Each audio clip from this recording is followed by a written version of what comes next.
Hi, I'm Ricky Camplain, and I'm a postdoc at Northern Arizona University's Center for Health Equity Research. On behalf of myself and my co-authors, I am happy to present our study, The Epidemiology of Incarceration, Characterizing Jail Incarcerations for Public Health Research. In the United States, over 9 million people cycle in and out of jail each year, and exposure to jail impacts health outcomes through several mechanisms. However, research to date has undercharacterized incarceration as an exposure in public health research, often dichotomizing ever incarcerated as a yes-no variable, while in reality what it means to be incarcerated is complex. This may affect results in research studies and may pose significant challenges to how varying levels of exposure to jail may affect health. Because of these potential challenges, we characterized levels of jail incarceration, which included number of incarcerations, total and average number of days incarcerated, and time to a first reincarceration. For this descriptive study, we created a cohort of over 75,000 individuals who were incarcerated at a rural county jail from 2001 to 2018 using administrative intake and release records.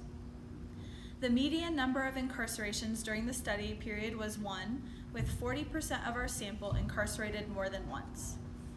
Results varied by race ethnicity, with 60% of American Indian men and 50% of American Indian women incarcerated more than once, and 33% of white men and women incarcerated more than once. The median total days incarcerated was 3 and varied by race, ethnicity, and sex.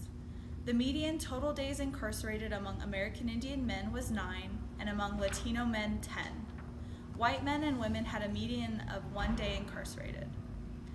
Finally, by 30 days post-release, 4% of our sample had been reincarcerated, and by 18 months post-release, 27% had been reincarcerated. American Indian men and women were reincarcerated sooner compared to other racial ethnic groups. Our study did have limitations. We were unable to determine the true initial incarceration as our data were limited to only one rural county in the Southwest. This may also affect generalizability. A better understanding of jail incarcerations can help us design analyses to assess health outcomes of individuals incarcerated in jail.